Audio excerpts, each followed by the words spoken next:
오늘 하나님께서 우리에게 허락하신 말씀은 요한복음 15장 16절 말씀입니다.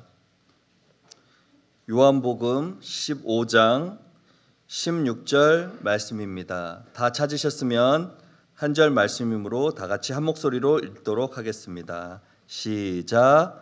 너희가 나를 택한 것이 아니요 내가 너희를 택하여 세웠나니 이는 너희로 가서 열매를 맺게 하고 또 너희 열매가 항상 있게 하여 내 이름으로 아버지께 무엇을 구하든지 다 받게 하려 함이라. 아멘. 오늘 말씀을 전하실 설교자님은 정홍기 선교사님입니다. 선교사님은 AFC 선교회 소속 루마니아 선교사님으로 예전에도 방문해 주셔서 귀한 말씀을 선포해 주셨습니다. 오늘 인생의 가치와 목적이라는 말씀의 제목으로 말씀 선포해 주실 때 큰 은혜 받으시기 바랍니다.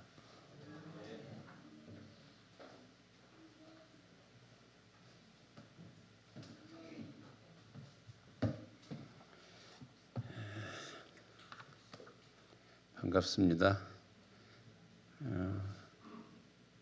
반갑습니다. 함께 예배드리게 돼서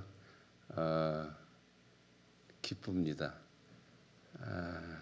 그리고 이렇게 교회가 새로운 모습으로 잘 단장된 곳에 저를 세워주셔서 감사합니다.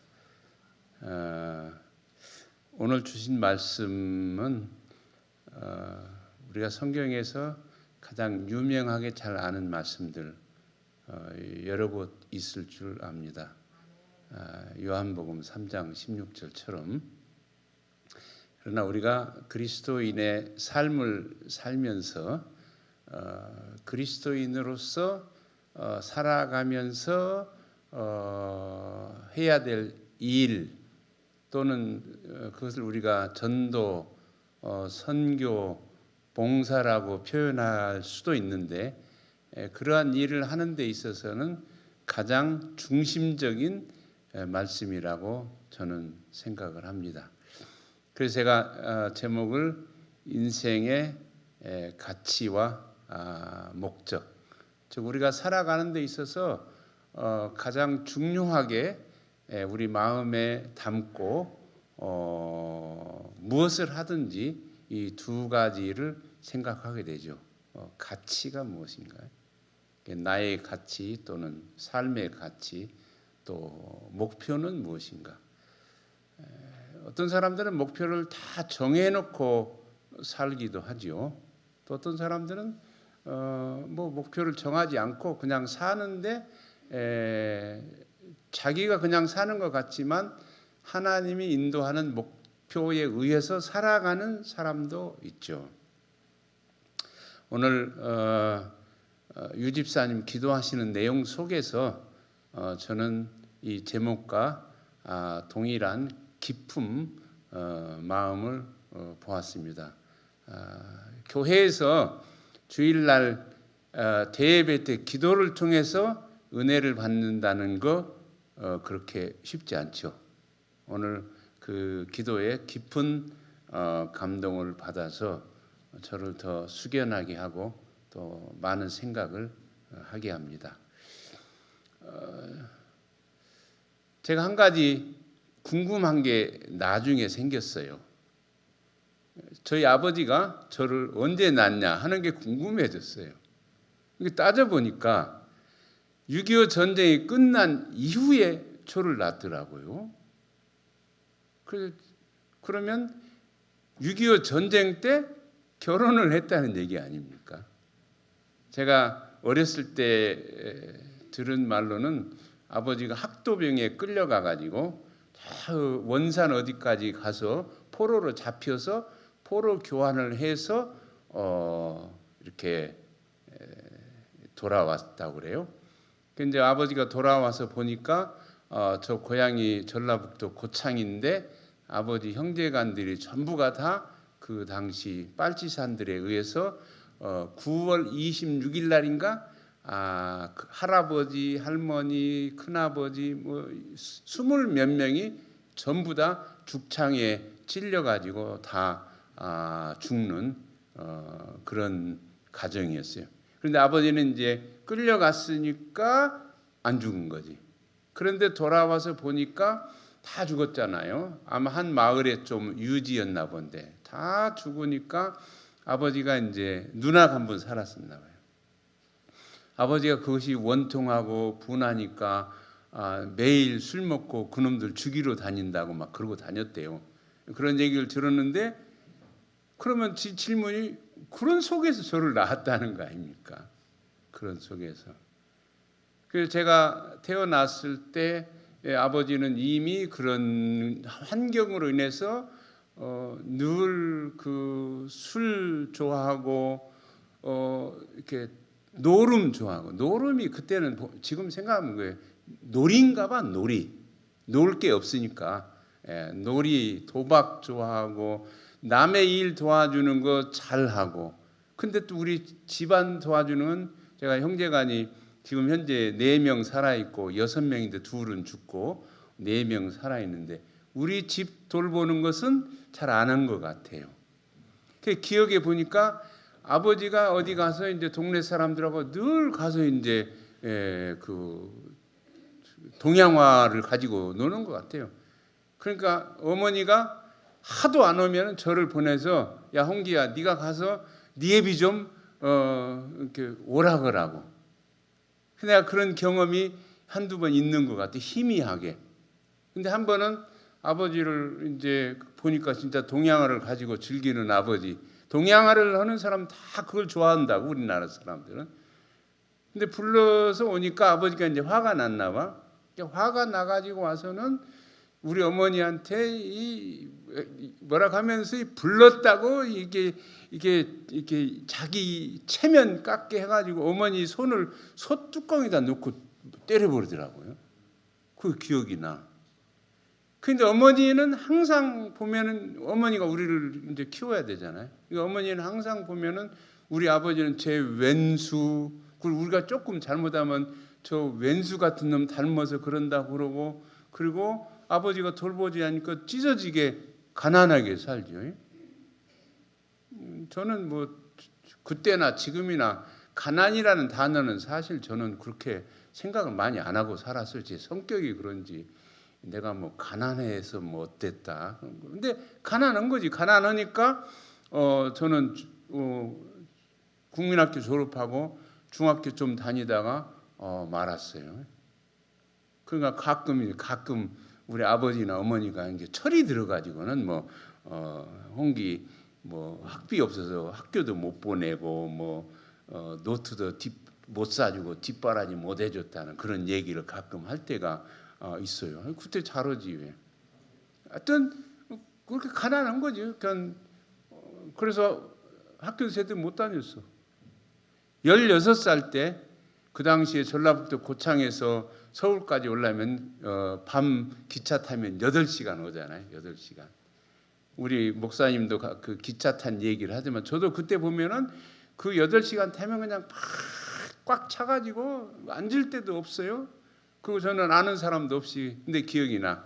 어머니가 계란을 삶아줬는데 그 기차 안에서 계란을 먹고 토했어. 지금까지도 계란을 잘 안 먹었어. 그리고 돈을 좀 준다고 몇 주어서 이제 신발 양말 밑에다 이렇게 넣어서 주었어. 근데 서울 와서 보니까 다 해져서 찢어져 버렸어.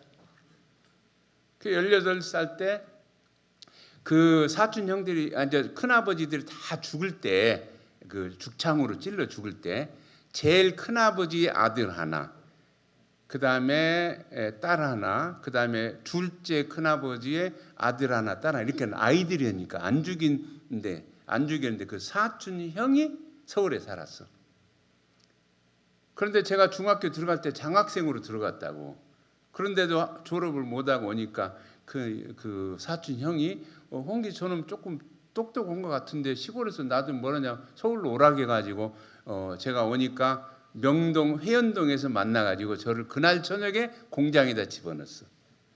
너 여기서 공장에다 집어넣으니까 소다 하나 사다 주고 쌀 이렇게 한 푼 사다 주고 네가 여기서 살으라는 거야. 그날 이후로 그 공장에서 내가 밥해 먹으면서 공장에서 일하면서 살았어요. 기술을 배우면서. 그렇게 사는 거예요. 이제. 그것이 나였어. 지금 돌이켜 보면은 뭐 특별한 변화가 없었을 것 같아요.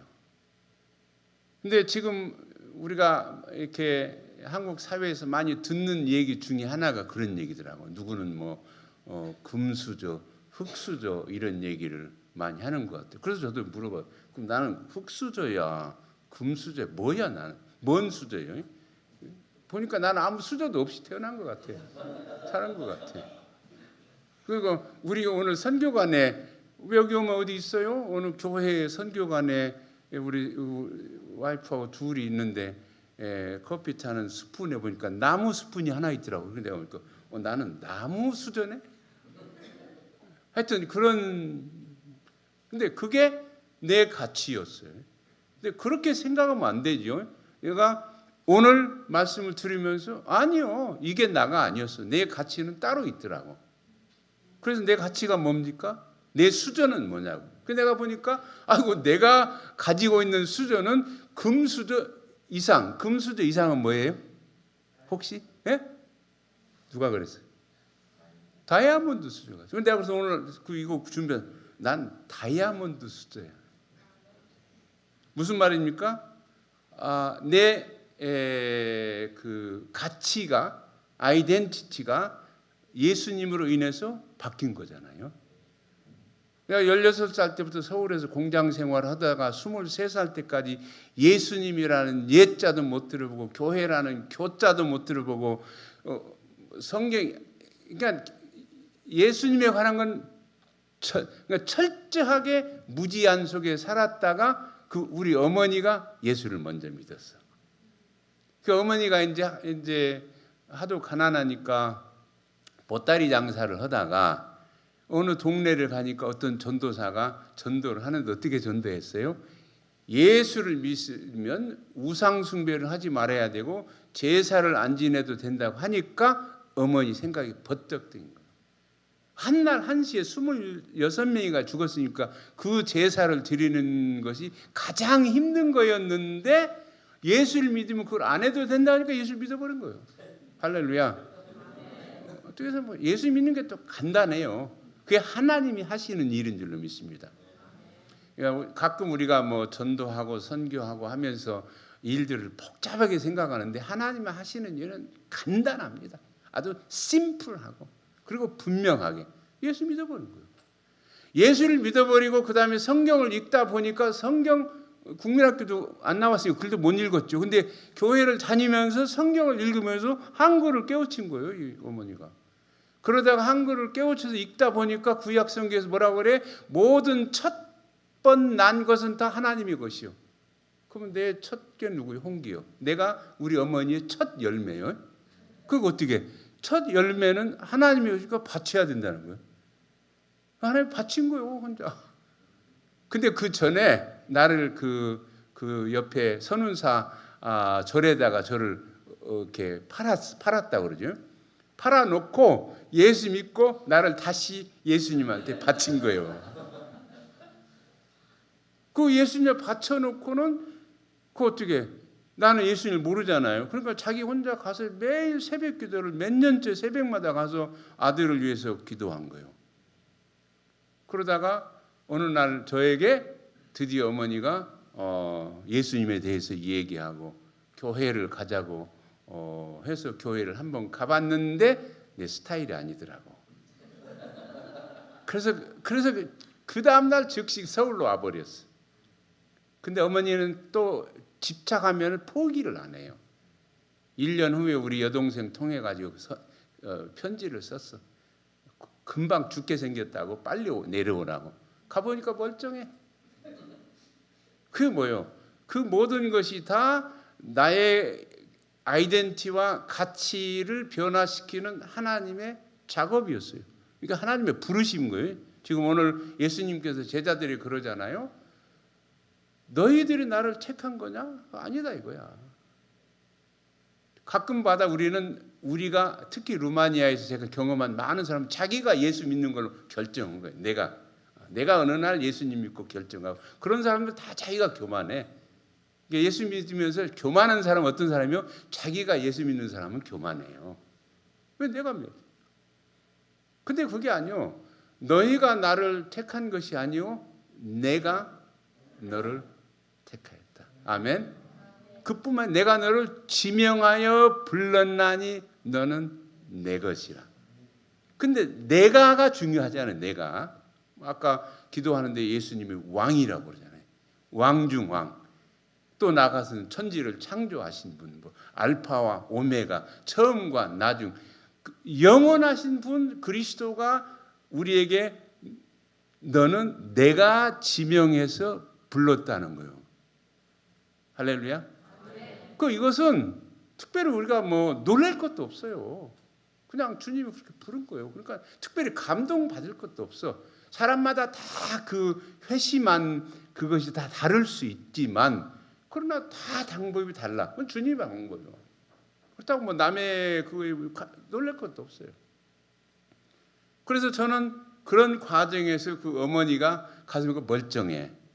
그래서 이제 그런 과정을 지나서 어떻게 하다가 이제 하여튼 밤에 사고가 나가지고 제가 밤에 사고가 났는데 손이 다쳤는데 아무것도 할 수가 없어. 밤중이니까 시골에서. 근데 어머니가 또 성경을 던져주는 거예요. 아니 이 밤에 사고 나서 아파 죽겠는데 어머니가 성경을 던져주는 거예요. 성경을 던져주는데 어떻게 불을 켜고 읽으면서 그냥 혼자 회심했어요. 할렐루야. 누가복음 5장을 펴서 읽는데 그냥 이해가 돼서 베드로가 무릎 꿇고 주님께 나는 죄인입니다. 나를 떠나서 하는 그 말씀 과정에서 찔려서 그냥 혼자 회심했어요. 그게 무슨 말입니까? 그리스도가 피로 우리를 구속한 거예요. 우리의 가치, 우리의 아이덴티티는 예수 그리스도가 부르셨다는 것은 십자가에 죽으셔서 피로 우리를 구속한 거예요. 구속했다는 얘기는 사간 거예요. 그러니까 우리 어머니가 불교에다 팔았다가 다시 예수님에다가 판 것처럼 예수님이 맞아. 우리를 예수님이 자기 피로 사신 줄로 믿습니다. 베드로전서 1장에 그러잖아요. 너희가 이렇게 된 것은 흠없고 점없는 어린 양의 피로 구속함을 받은 거예요. 내가. 할렐루야. 얼마나 가치 있는 겁니까? 이제 예수님의 피의 가치를 따져봐야죠. 따져보셨어요? 가치가 없잖아요. 예수님의 피의 가치가 없는 그것으로 우리를 사주셨어. 그리고 그것은 지명해서 불러준 거예요. 내 가치가 귀한 거예요. 에베소서 2장에도 뭐라고 합니까? 다 죄 가운데 있었는데 주님이 특별히 우리를 부르셔서 아멘. 그 복음을 듣게 하고 회개하고 그리고 그것을 이렇게 함으로 인해서 어떻게 예수님이 제자 너를 불러가지고 어떻게 했다고 했습니까? 그 다음에 내보내는 거잖아요. 그러니까 예수님이 너로 가서 뭐 하도록? 열매를 맺도록. 저와 여러분들이 예수 그리스도의 이 가치를 매길 수 없는 그 피로 구속함을 받은 그런 사람들인 줄로 믿습니다. 그러니까 우리는 흙수저니 무슨 내가 어느 가정에서 태어났니 어느 나라에서 태어났니 그게 중요하지가 않습니다. 아멘. 사실 루마니아 가서 얼마나 그때 처음에 가난한지를 몰라요. 그러니까 그 사람들이 가끔 불평할 때 내가 왜 이 나라에서 태어났는가? 내가 태어난 나라가 저주스러운 거예요. 내가 왜 이 나라 가정에서 태어났는가? 수없이 많은 아이들이 다 부모가 없고 다 깨어지고 이혼하고 그런 수도 없어요. 근데 사실은 그 공산주의였기 때문에 그렇지만 나중에 알고 보니까 여기도 더 그러더라고. 한국도 수없이 많은 젊은이들이 근데 그게 또 전 세계적인 현상이에요. 전 세계 어디도 내가 이 나라에서 태어나서 나는 참 행복하고 즐겁다. 내가 태어난 이 가정이야말로 가장 완벽하고 행복한 가정이다. 이렇게 말할 수 있는 가정이 거의 없어요. 이 땅은 불완전한 세상입니다. 하나님만 완전한 줄로 믿습니다. 그래서 하나님은 하나님 나라를 예비해 두시고 우리를 거기로 인도해 가고 있지 않습니까? 그것이 우리의 목적이고 소망이고 하나님 나라를 바라보는 것.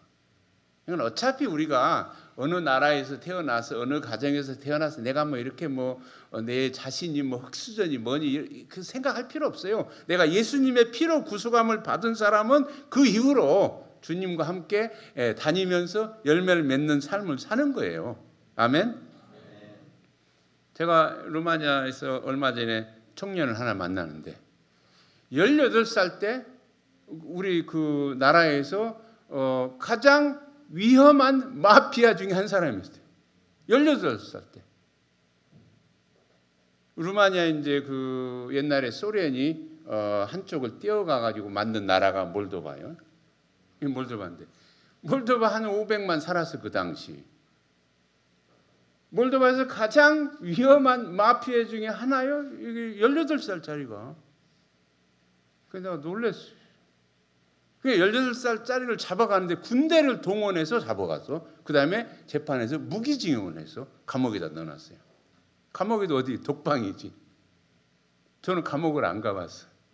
지금도 잊지 못하는 게 제 주변에 감옥 갔다 온 사람 얘기 들은 건 나는 목사님밖에 없어. 그래서 내가 그 얘기를 안 잊어버려. 그래서 12년을 살아야 되는데 10년을 살고 나는데 그 얘기 듣는 순간에 저는 그냥 내 마음이 다 뺏겨서 어떻게 10년을 거기서 감옥을 사냐. 나 같으면 하루도 못 살겠어. 그렇지 않습니까? 하루도. 위대한 사람들이요. 10년씩 무기징역을 야는 이제 선고받고 독방에 가서. 그래서 어떤 데 가고 한번 가보고 싶어 저도. 하루라도 그 독방 그 이렇게 어둡겠지 뭐 불도 없겠지. 근데 이 친구가 들어가니까 그 벽에 피로 글씨가 써 있다는 거예요. 너는 마음을 다하고 뜻을 다하고 힘을 다하여 너희 주 하나님을 너는 마음을 다하고 뜻을 다하여 힘을 다하여 하나님을 사랑하라. 그런 글씨가 피로 써 있더라는 독방에. 몰도바나 우리 루마니안 다 이렇게 동방 정교의 기독교이기 때문에 기본적으로 크리스마스 스토리는 알고 있어요. 그러니까 이 친구가 그 단어를 보는 순간에 그게 싫어가지고 어떻게 하나님을 사랑합니까? 그래서 3일 동안은 의도적으로 그것을 보지 않으려고 그쪽은 안 보고 지낸 거예요. 3일 동안. 근데 그 독방에서 그 글씨하고 저하고 안 맞으실 수가 없잖아요. 그러니까 그걸 읽으면서 오케이 읽으면서 질문한 거예요. 아니 하나님을 사랑하라고 하는데 내가 어떻게 하나님을 사랑하는 하나님이 당신이 살아있다면 내가 당신을 사랑하는 방법을 가르쳐 주세요 하고 한마디 했는데 그 다음날 하나님이 나타나셨어. 주님이 빛으로 오셔가지고 그 친구를 그 감옥 안에서 회개시켰어. 할렐루야. 하나님이 그렇게 하십니다. 우리가 한국 교회가 선교를 많이 한다고 굉장히 많이 떠들고 지금도 열심히 하죠. 그러나 하나님이 하시는 것을 빼면 안 됩니다. 하나님이 하십니다. 감옥에서 혼자 회심한 거 혼자 그 말씀에 의해서. 그리고 성경을 읽은 거예요. 성경을 읽으니까 그 마피아 집단들이 엄청 또 그 폭행을 하고 해가지고 고통을 많이 받았는데 그 안에서 전도자가 된 거예요. 설교가가 된 거예요. 그리고 무기징역에서 28년 13년 해가지고 13년인가 얼마 살고 나왔어요. 할렐루야. 나와가지고 어떻게? 나와가지고 감옥 안에서 또 결혼도 하고 나와가지고 지금은 전도자가 된 거예요. 누가 하신 겁니까? 하나님이 지명해서 부른 거예요. 그러니까 이제 우리가 궁금한 것이 왜 하나님이 그러면 한꺼번에 그냥 이 우주 있는 사람 다 그래 버리지. 한꺼번에. 그게 질문이죠. 그러나 하나님은 모르겠어요. 하나님 어떤 마음인지. 한 사람 지명해서 불러서 자기가 사용하는 거예요. 더 헐레가지고 제가 지금 한국에 초대하고 싶어요. 그리고 책을 쓰라고 하고 싶고요. 우리가 이런 하나님의 은혜, 하나님의 능력, 하나님의 하심이 북녘 땅에도 분명히 있는 줄로 저는 믿어요. 저는 제가 루마니아에서 이제 그 북녘을 위한 선교하겠다는 그런 일을 시작하면서부터 간증도 많이 들어봤어요. 오신 분들 간증도 많이 들어보고 책도 많이 보고 했는데 결론은 뭐예요? 하나님이 하시는 거예요. 지금도 그리고 그것이 목적이 뭐였다? 그 모든 선교의 끝은 하나님 하시는 거예요. 그래서 내가 요즘에 질문이 많이 생겼어요. 그 조그마한 땅덩어리에 반으로 나눠서 북쪽에 있는 사람들, 하나님 과연 무엇입니까? 질문이 많이 생겼어요. 요새 지금 해답을 찾아가고 있습니다. 예수님이 우리를 그렇게 구속했을 뿐만 아니라 제자들을 불렀어요. 예수님이 부름을 받은 사람들은 늘 감사하고 겸손하고 헌신적인 줄로 믿습니다. 내가 예수 믿은 사람은 그게 없어. 늘 불만이야. 루마니아 가서 제일 어린 늘 불만이야. 근데 아니요. 주님의 피로 구속함을 받고 믿음으로 예수를 믿고 또 자기가 주님 앞에 부르심을 받았다는 것을 아는 사람은 나같이 이렇게 무가치한 사람, 가치가 없는 사람이 이 가치로 부르심을 받아서 주님과 함께 열매를 맺어가는 삶을 살 수 있다는 것은 놀라운 것이에요. 그래서 늘 감사하고 헌신적이고 기쁘고 피곤하지도 않죠. 피곤해도 문제가 피곤하지도 않고. 우리 둘이 가서 33년째 살고 있는데 제가 지금까지 일하면서 피곤한 걸 느껴본 적은 없어요. 물론 가끔 조금씩 피곤하겠지만 그러나 피곤함도 없어요. 왜? 이사야서에서 하나님 말씀했잖아요. 피곤하지 않는다고. 전적인 하나님의 은혜로 우리가 부르심을 받은 줄로 믿습니다.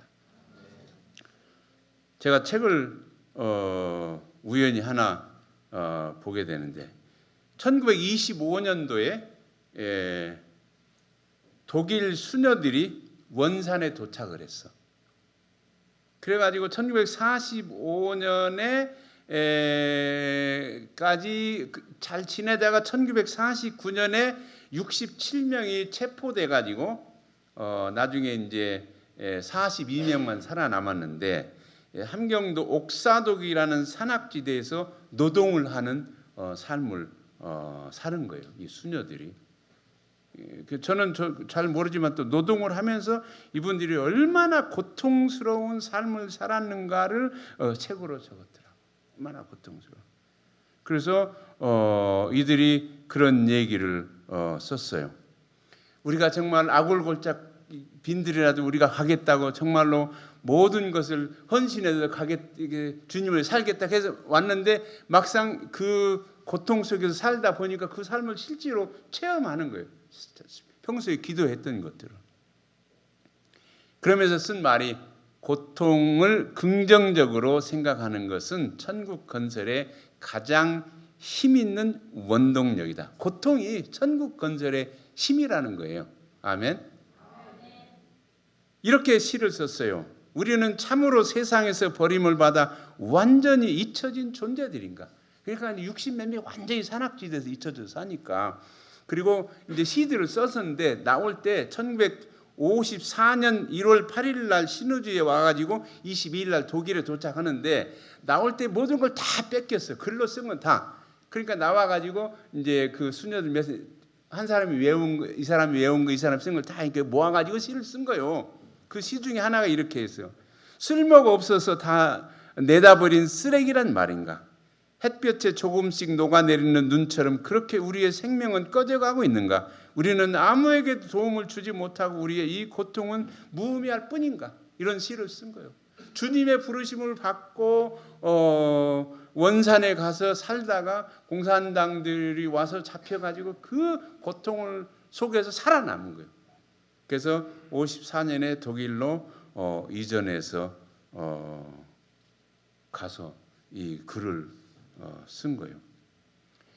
주님의 부르심을 받은 사람들은 주님은 제자들을 불러가지고 또 뭐라고 했어요? 가서 그 다음에 가서 열매를 맺으라고 했잖아요. 우리가 열매를 맺으라고 할 때는 가장 쉬운 게 갈라디아서 있는 것처럼 성령의 열매를 맺으면 되는 줄로 알아. 근데 성령의 열매를 맺을 뿐만이 아니고 시냇가에 심은 나무처럼 사실사실 과실을 맺는 것이 아니고 열매를 맺으라는 것은 내 신앙을 지키면서 목적 있는 삶을 살아라는 거예요. 주님이 부르신 목적에 맞게 그 신앙을 끝까지 지켜가는 거, 이게 열매를 맺는 거예요.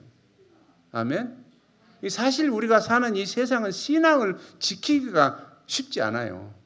기도하시는 분도 그랬지만 이 세상이 얼마나 지금은 세속적이고 악해지는지 그리고 반기독교적인지 이런 속에서 내가 신앙을 지키고 사는 것이 그리스도인의 열매예요. 그 자체가 다 전도로 선교로 연결되는 거죠. 전도로 선교로 연결되는 그 삶을 우리가 살아가는 힘을 우리가 가져야 되는 줄 알아요. 열매 맺는 삶, 신앙을 지키는 삶이 필요합니다. 신앙을 이게 그러다가 또 책을 한 권 보게 됐는데 신앙을 지킨다는 게 참 어려운 것 같아요. 우리는 선교사로 살면서도 그런 도전은 안 받아봤죠. 그런 신앙을 지키는 건 자유로우니까. 그러나 어떤 사람들은 신앙을 지키는 열매를 끝까지 유지하는 게 힘든 사람들이 있어요. 북한의 그 함경인가 어디 곡산에 금광산이 있어요. 곡산에 금광이 있어. 곡산에. 근데 거기에 금광 캐는데 전문 엔지니어가 철호위라는 사람이 있어. 이 사람이 그 광산에 이게 엔지니어 중에 톱이요. 그런데 어느 날 그 공산당들이 와서 광산을 접수해줘. 그리고 자기가 불려가.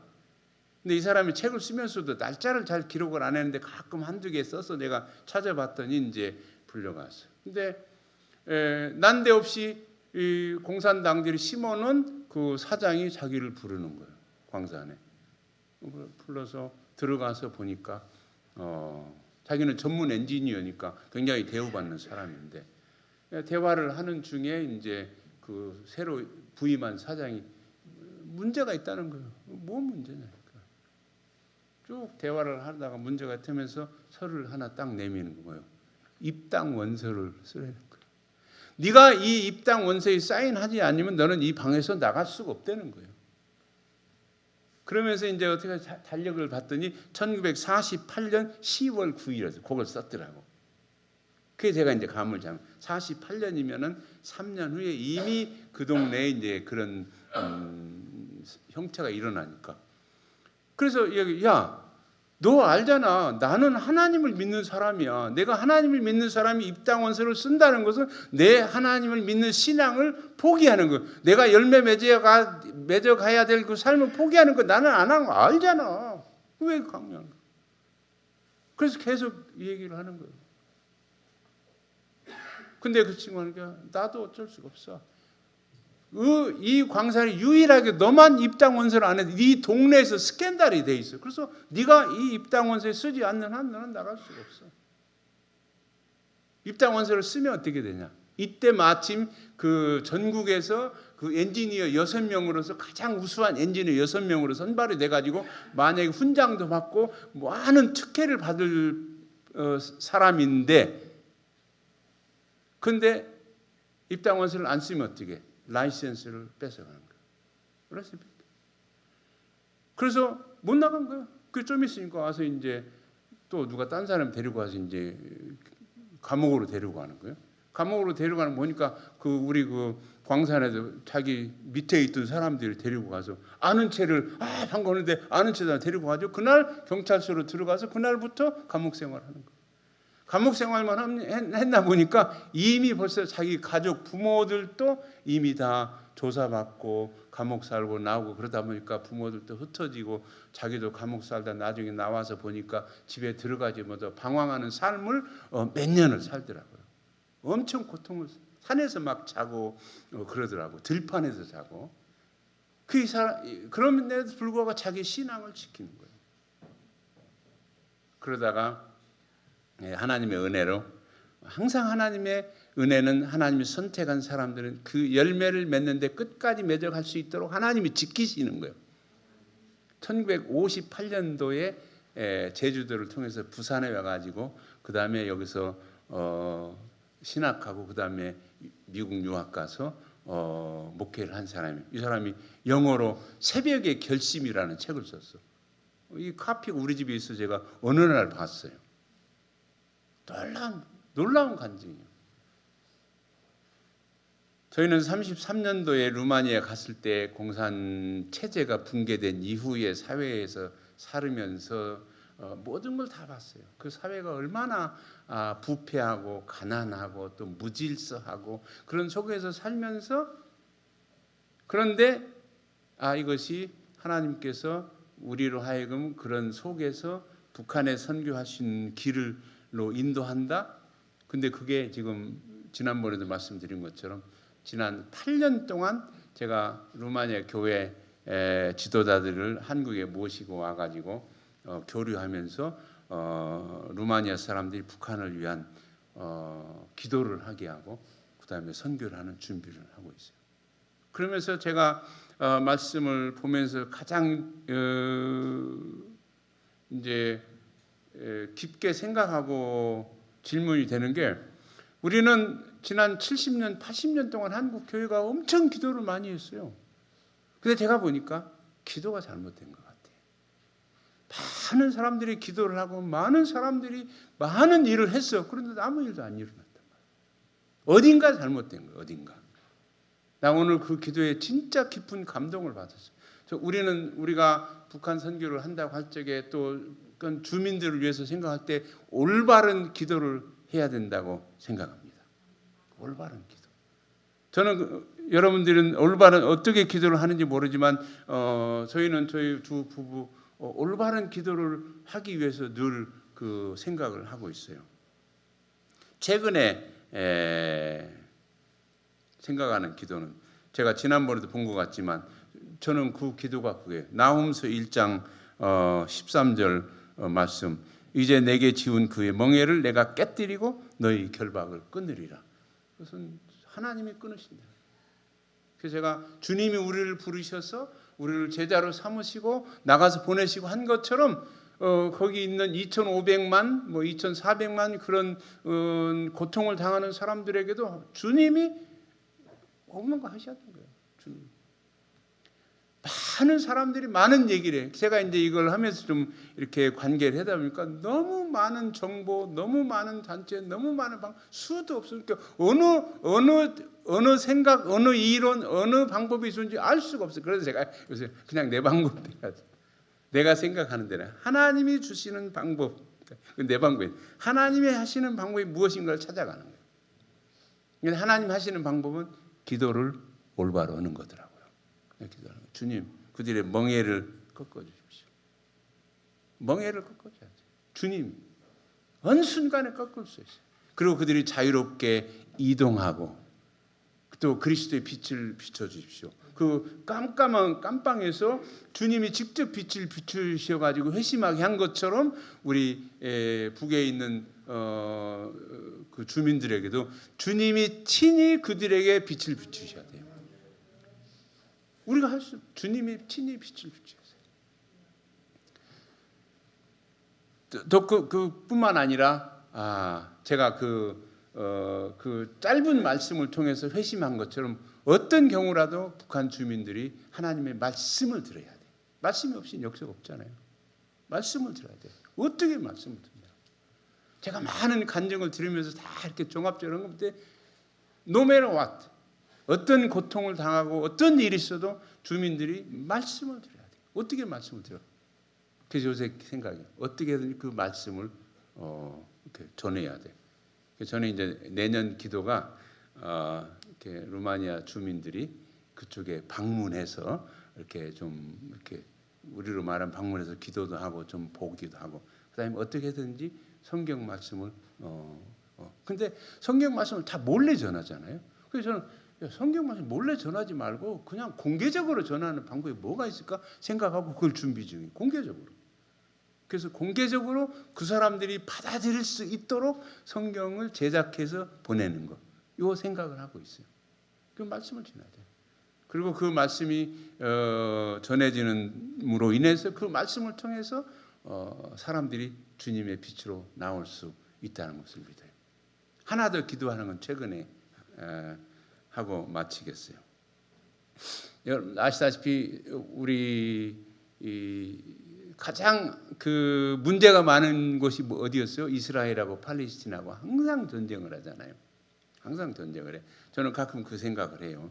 그 사람들은 바벨론으로 70년 만에 갔다 하나님이 돌아왔잖아요. 그리고 하나님께서 이스라엘 백성을 바벨론 손에 맡겼다가 또 하는 세기가 내가 너희들에게 고통을 준 바벨론도 내가 손을 본다. 그래서 내가 하나님 그러면 왜 우리 북한 주민들은 하나님 왜 그렇게 놨습니까? 계속 질문 왜 그렇게 했습니까? 근데 왜 70년이 넘었는데 아직도 안 하고 있습니까? 이제 저는 그런 기도를 누가 그런 고통을 줬습니까? 바벨론을 통해서 이스라엘 그런데 하나님 바벨론 손을 봤잖아요. 북한 주민들은 누구 때문에 하나님이 그런 고통을 지금 주고 있는 70년 중에 원인이 어디가 있는 거예요? 원인을 보고 있어요. 그 원인을 준 사람 하나님 손을 보십시오. 누군지 모르겠어요. 근데 이스라엘은 얼마 전에 트럼프 대통령이 그 요르단에 이집트에 가가지고 평화협정을 맺었어요. 이집트, 요르단, 이스라엘이랑 팔레스티나 하면서 뭐라고 하는지 아세요? 내가 이 평화협정을 맺는 이 페이퍼에 사인하기까지 3,000년이 걸렸다고 그랬어요. 내가 그 말에 도전을 3,000년이 왜? 이스라엘은 계속 전쟁이 계속 3,000년 만에 평화협정을 맺었다는 거예요. 그리고 그 말은 무슨 말이냐? 이사야 16장에 있는 말처럼 이스라엘, 애굽, 시리아까지 고속도로가 뚫리고 그들을 하나님이 축복한다고 그랬어요. 그래서 제가 하나님 3,000년이 걸렸다는데 우리는 이제 70년, 80년 걸렸는데 우리도 언젠가는 그런 협정이 맺어져 가지고 남한에서 북한으로 그다음에 어디로 가? 중국으로 가겠지. 거기까지 고속도로가 뚫리고 하나님이 그 주변 나라들을 축복해 달라고 이런 기도를 하고 있어요. 잘하는지 모르겠어요. 하나님 뜻인지 모르겠지만 그런 기도를 하게 됩니다. 하나님께서 이 땅을 그런 축복의 통로로 열어가지고 이 나라가 평화협정이 맺어져서 3,000년 만에 맺어. 우리는 3,000년 동안 기다린다면 저와 여러분들은 다 어디 가고 없잖아요. 우리가 살아있는 동안에 볼 수 있을지 모르지만 하나님이 그런 일을 하실 줄 믿습니다. 주님이 우리를 선택해서 내보내는 거예요. 예수님이 제자들을 불러가지고 있게 하고 그 다음에 보내서 전도하고 선교하고 열매를 맺게 했어요. 그런데 열매를 맺어가는 그런 삶을 사는 데는 그런 많은 신앙을 지키는 그런 많은 고통과 어려움이 따르는데 근데 그게 중요하지 않아요. 한순간에 지나갑니다. 그냥 말씀만 남고 영원한 하나님의 사랑만 남을 줄로 믿습니다. 여러분들과 함께 이렇게 예배할 수 있고 또 계속 천국에서 같이 예배할 수 있지만 하나님께 여러분들을 축복해서 여러분들이 기도하는 그 기도들이 응답되어서 북녘에 있는 주민들이 속히 고통 속에서 빛으로 나오고 예수를 믿는 믿음으로 피로 값주고 산 그 복음을 듣고 자유케 되는 날이 속히 오기를 함께 기도하는 마음으로 이 말씀을 드렸습니다. 기도하겠습니다.